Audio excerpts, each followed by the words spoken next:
4th of October, 1992. Flight 1862 was a cargo plane of the Boeing 747 series, traveling from New York's John F. Kennedy International Airport to Amsterdam's Schiphol Airport. While everything seemed normal, the flight's pilots were experiencing some issues with the plane's autopilots, causing fluctuations in the airspeed. Additionally, there were problems with the plane's radio system. Furthermore, the electric voltage of the generator in engine number 3 was also fluctuating. Around 2:40 p.m. in the afternoon, the flight successfully landed at Amsterdam's Schiphol Airport. After landing, the pilots informed the ground staff and maintenance team about the issues the plane had encountered during the flight. After essential repairs by the maintenance team, the plane was cleared for its next flight. It was scheduled to take off from Amsterdam and head to Israel's Ben Gurion International Airport for its next journey. After loading some additional cargo, the flight was prepared for its upcoming journey. New pilots and flight engineers were assigned for this flight. The responsibility for flying the plane from here was given to 59-year-old Captain Yitzhak Fuchs.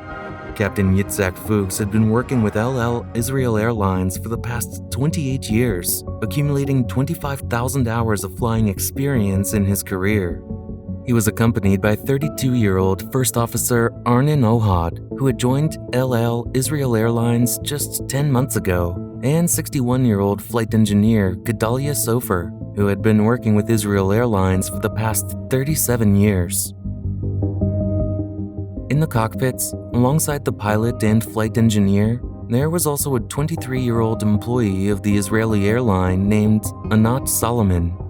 Anat Solomon was traveling from Amsterdam to Israel to marry another employee of an Israeli airline. Although Flight 1862 was scheduled to take off from Amsterdam Airport at 5:30 p.m., it was granted permission for takeoff at 6:20 p.m. due to busy airport traffic, as communicated by the Air Traffic Control, ATC. After loading cargo and refueling the plane, the pilots began the pushback process at approximately 6:05 p.m.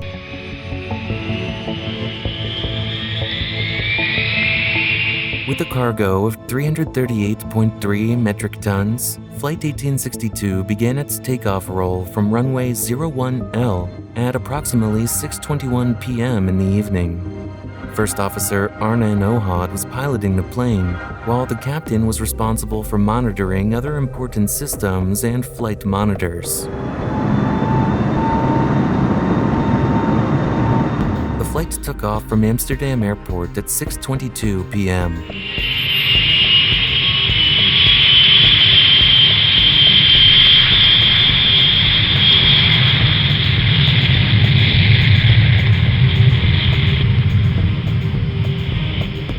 Following its flight path, the plane gradually makes a right turn. For the next 5 minutes, the plane continued to climb smoothly, reaching an altitude of 6,500 feet without any issues. At 6:27 p.m., while the plane was passing over Comair Lake near Amsterdam, the pilots suddenly heard a loud explosion.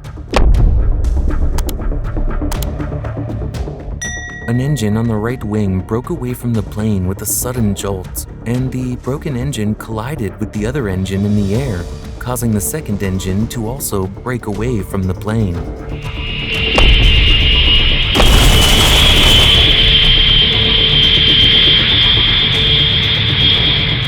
Due to the broken engines, a significant portion of the right wing was also severely damaged. Approximately 10 meters of the wing had broken away from the aircraft. With a loud explosion, people in the city of Amsterdam were startled to see pieces of fire and debris falling from the sky, causing panic and alarm among the residents. Indeed, at that very moment, some people enjoying boating on Comair Lake also witnessed the plane emitting intense sparks and fire in the sky. Fearing an unforeseen disaster, they promptly contacted emergency services and the Coast Guard via radio to report the incident. Upon seeing the warning messages indicating the failure of both engines in the cockpits, the first officer immediately made a mayday call to the ATC tower and requested permission for an immediate return and landing at Schiphol Airport. Following this, the pilot swiftly turned the plane back towards Schiphol Airport on the right side and began the process of dumping fuel into the air from the aircraft's fuel tanks.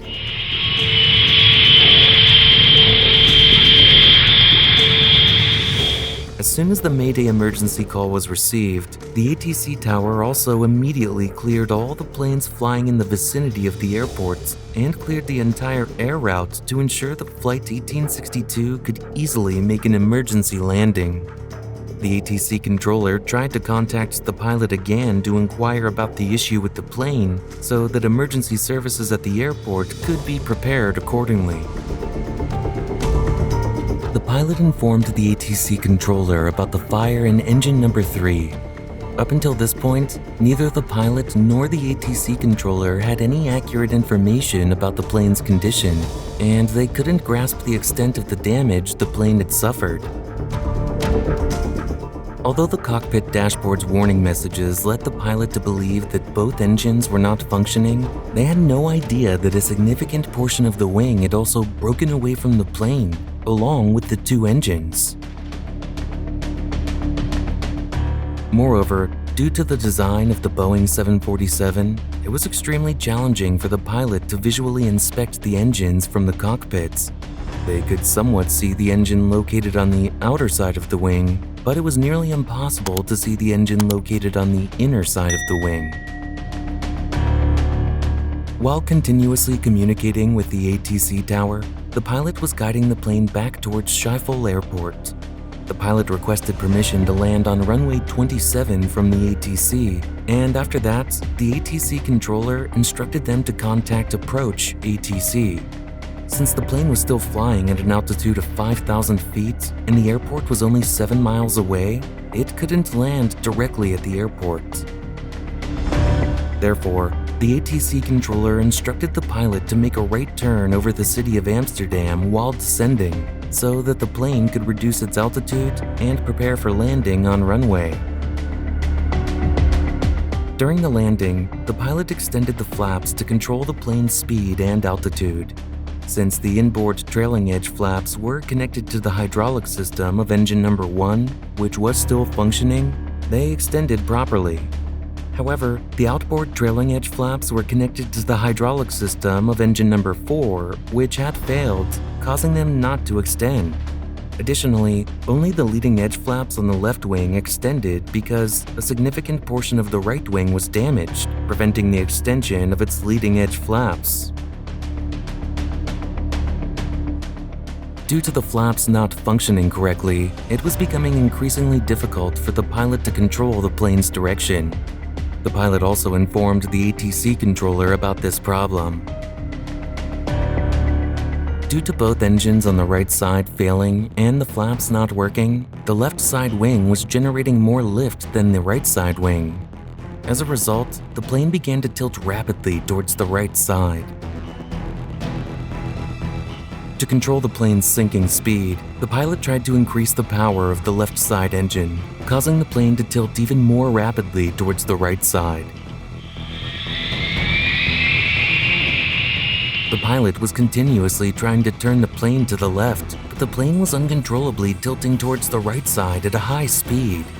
It was rapidly descending and getting out of the pilot's control, tilting heavily to the right side. In a desperate situation, the pilot continued their efforts to regain control of the plane until the very end. People at the control tower, watching from the city, saw a ball of fire and smoke rising from the middle of the city, and they realized that everything had come to an end.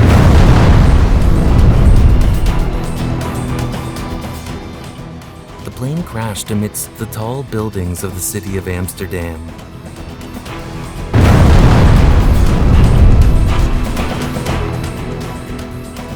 The heavy cargo plane tore through a multi-story residential building, creating a huge hole in the middle.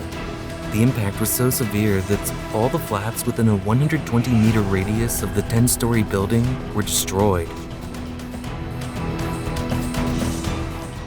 As soon as the collision occurred, a fire broke out throughout the entire building. Desperate to save their lives, people started jumping from the 10-story building. Destruction and death were visible all around. In this tragic incident, along with the 4 people on board the plane, 39 people who were inside the building also lost their lives. Although government figures confirmed the deaths of 39 people residing in the building, according to the mayor of Amsterdam, there were more than 240 people living in the building who remained unaccounted for in this tragedy. The area where this tragic incident occurred, known as Bilgermeer, was home to a significant number of undocumented immigrants from the Ghana and Suriname communities. This made it difficult to accurately identify the deceased individuals in the incident, and the whereabouts of the missing people could not be determined. Memorials were erected near the crash site in memory of those who lost their lives during this incident. Every year, a memorial ceremony is held at this memorial site where tributes are paid, and during this time, no planes fly over the area as a mark of respect. Boeing 747 planes are designed in a way that if an engine is damaged for any reason, the fuse pin attached to it detaches the engine from the wing to prevent any further damage to the wings and the fuel contained within. The Netherlands Aviation Safety Board found that the engine blast occurred due to excessive cargo load. The fuse pin attached to the engine did not work correctly, causing the damaged engine to harm a significant portion of the wings, making it impossible to control the plane.